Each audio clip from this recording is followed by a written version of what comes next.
I was treated unfairly at a place I worked at, and they dared me and they said, "What are you going to do?" Now I have over 240. I call them coworkers, not employees, working with Tradeview all around the world. As a CEO in a company that wants to grow, and you have to go out and you have to shake hands. Other brokerages that say is safest place to trade or trust and confidence, you should fire your marketing team right away because it's all about reputation. I had an opportunity to be a trader at the Chicago Board of Trade. Put your hands up, buy, sell, sell, sell. I'd wear the trading jacket. I have the pen, and I'd be like, sold, buy, sell. Like the movies. Yeah, you shouldn't have to say it. People should just know it, right? And for them to know it, you gotta, look them in the eye and shake your hands, especially in South America. Good coffee. Yeah. I have the best place for coffee. It's Colombia. Great meeting you, and great questions, by the way. Awesome.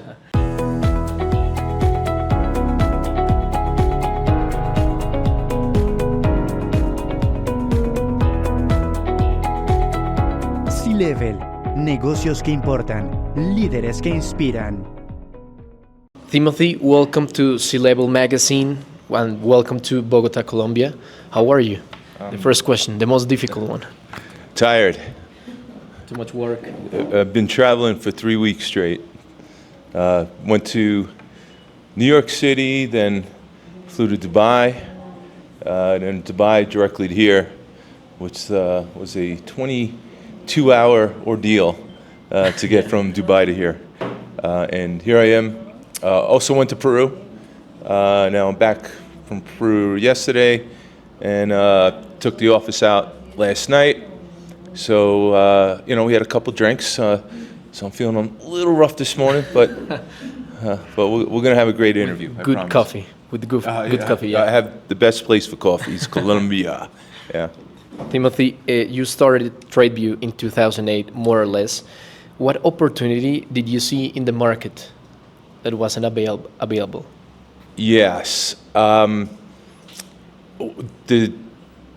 The vision came around 2002. I came up with the name Tradeview, and how can I say this? My background, real quick, is I was a broker, commodity broker in the early days. Worked for Merrill Lynch Futures Division, learned a ton there. Had an opportunity to be a trader at the Chicago Board of Trade. Put your hands up, buy, sell, sell, sell. Did that, and eventually got behind a computer. This is in the late 90s, and was a trader for a hedge fund. Managed their money, and a lot of it at the highlight. 9/11 happened and kind of consolidated the industry in 2002. Wow, right? Yeah. So I moved back to New York City, 2004. The vision came alive. I was treated unfairly at a place I worked at, and they dared me and they said, "What are you going to do?" And I left and started Tradeview on a dare. Yeah. You have spoken about your passion for trading. When it started? Yeah, it started when I was in high school and saw these cool shoes that came out called LA Gear. And I was taking a business class, and the teacher, we talked stocks, and I'm like, I like these shoes, and we did research on the stock. It was a pink sheet, and it was like $8 a share, and I had $5,000 to my name from raking leaves back then, and I put it all into LA Gear. And it was one of the biggest stock stories growing up throughout college, and the worst part was if my parents didn't make me sell it for college, right? Which I bought it at $8. I think I sold it at $12. If my parents didn't make me sell it, I would have been a millionaire from a $5,000 investment. So I blame them all through college while I'm not living the lifestyle. and it was stock that went from $8 to $50, split 4 times, went back to 50, did it again. So that $5,000 investment would have went to $1 million. And the worst part was when I'm in my senior year in college, one of the business classes I was taking had it as a case study, LA Gear stock. No way. And I was just turning red, calling my parents, you made me sell it, it's your fault. So, but looking back, if I had $1 million in college back in the 90s, it'd probably be the worst thing that could ever happen to me, because I wouldn't be here today. Yeah, of course. Yeah. How can you create trust in this type of business, in trading, such a complex universe? Trust, I guess, with our clients. You know what? I was talking to my coworkers yesterday, and I can't stand when someone starts a sentence with honestly, right? Yeah. Honestly, or can I be honest with you? And I'm thinking, why? Because you lie all the time? And it's the same with running a brokerage, right? You have other brokerages that say safest place to trade or trust and confidence. So you should fire your marketing team right away, because it's all about reputation. And it's kind of like, when you're young and you're trying to meet a girl, you don't tell them, hey, I'm a good-looking person, I'm an honest person, I'm very nice. You don't say that. They just have to know it because of your reputation. Okay. So Tradeview, it's all about our reputation, and we invite people to, go check us out, check reviews, talk to our clients, and they'll find out. Yeah.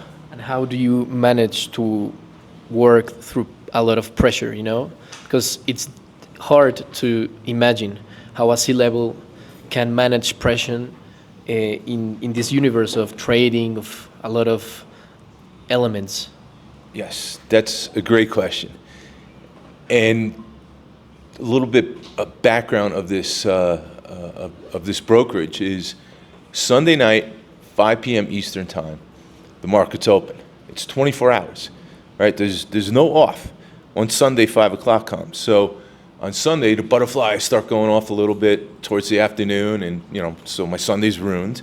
5 o'clock, I'm making sure all the platforms are open, checking what's going on overseas, and I don't shut off until Friday, 5 p.m. Eastern time, till when the markets close. So Friday 5, I feel great. Saturday, I relax, and then I do it all over week after week after week. And here's the thing. There's only 2 holidays that the markets are closed. It's called Christmas and New Year's, right?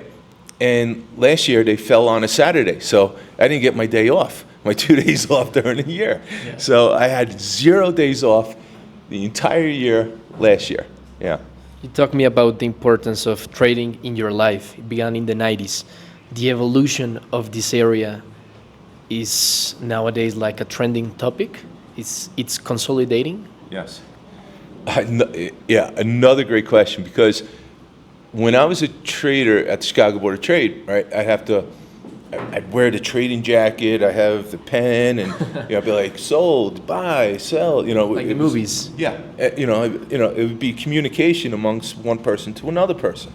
The phone's ringing, orders coming in, and me in the pit, I'll buy it, you sell it, and it was a rough and tough environment. I mean, sometimes fights would break out, because of such a alpha, crazy testosterone level of trading, right? And then if you have a big position on, right, people in the pit are looking at you and trying to push the market against you a little. Now, I can hide behind my computer or my phone and trade all day. Nobody knows who's behind the trades. And with electronics, it just made the game bigger. Okay. Yeah. What kind of services do you offer in Tradeview? Yes, at Tradeview, we have multiple platforms.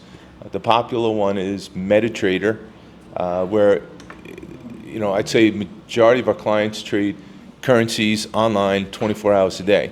Because currencies, gold, indexes, they're moving all day, every day, at night, morning, afternoon, they're moving. And people like to go where the action is. The other product we have is on-exchange stock trading. From New York Stock Exchange and the Chicago Board of Trade, Chicago Mercantile Exchange, futures you can trade. And there's what's great about that is it opens up 9:30 Eastern time and actually closes at 4, unlike currencies. So I enjoy those markets a little bit because they close. So the action's in the morning and afternoon, and then they close. So you don't have to worry about it at night. You can rest. Yeah. Interesting, because nowadays people are obsessed with data, with graphics, and how to make better decisions nowadays, no? Yes. Day to day. Yeah. Another one, I talk about people are data-driven. Yeah. Right? Especially the younger generations, right? All they do is they can make decisions, they can go on the internet and look at data. There's all these investment sites, there's all these places where you can understand how to invest and what to do. For example, I see a Tesla driving around. I like Tesla. You can go on the internet, you can look up the company, you can see who's the CEO, you can see how the stock's performing, you can look at charts, right? It's so easy to access data, and the younger generation are data-driven. The next question I have is, Satya Nadella came a few weeks ago, and he told a very strong message to all of us.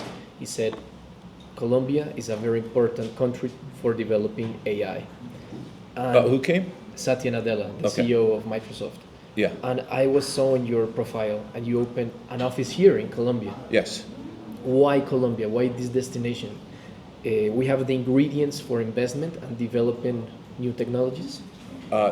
Why Colombia is because I fell in love with Colombia because my wife is Colombian and she has a lot of family down here. We're talking 17 years ago. It was just actually our 15th anniversary, and we got married here in Bogota. No way. So we would fly down, 17 years ago when we first started dating, and I'd get bored, and I'd want to go out and check out the business environment of Colombia.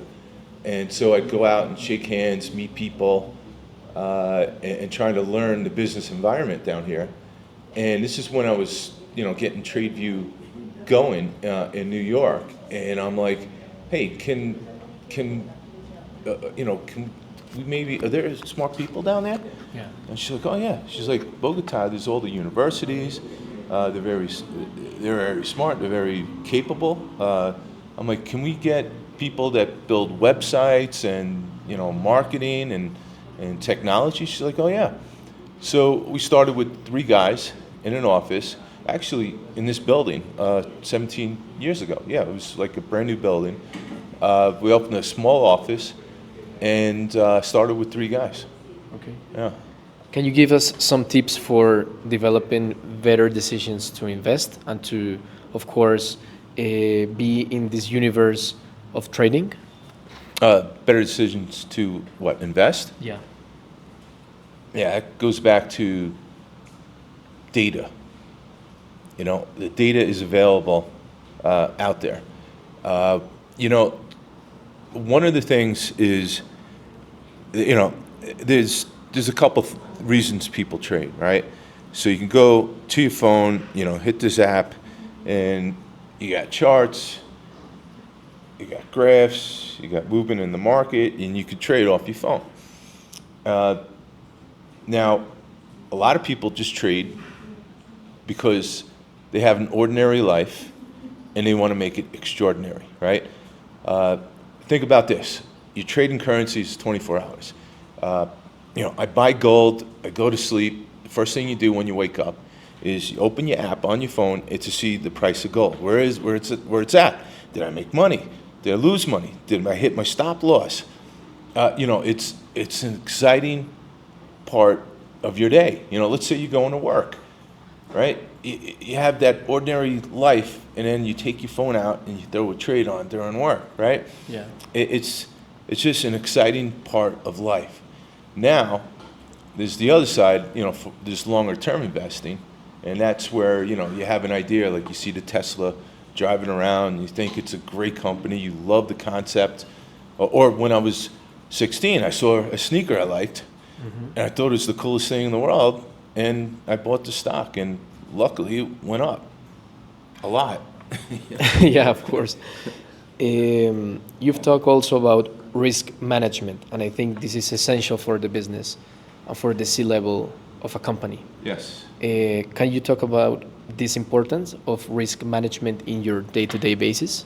Yeah, I mean, there's a lot of levels of risk management, especially when you're running a company. Let's say this. Tradeview in the beginning, around when we really got going in 2007, 2008, we had 4 people in a temporary office in Wall Street. So, fast forward to 2024, now I have, over 240, I call them coworkers, not employees, working with Tradeview all around the world. And we open about 350 new accounts a day. So, risk management it's in my blood. Trading is in my blood, right? Also, what I learned as a trader at Chicago Board of Trade is risk management. It's very important. So when you have all these platforms working 24 hours, right? Something could happen. They can go down.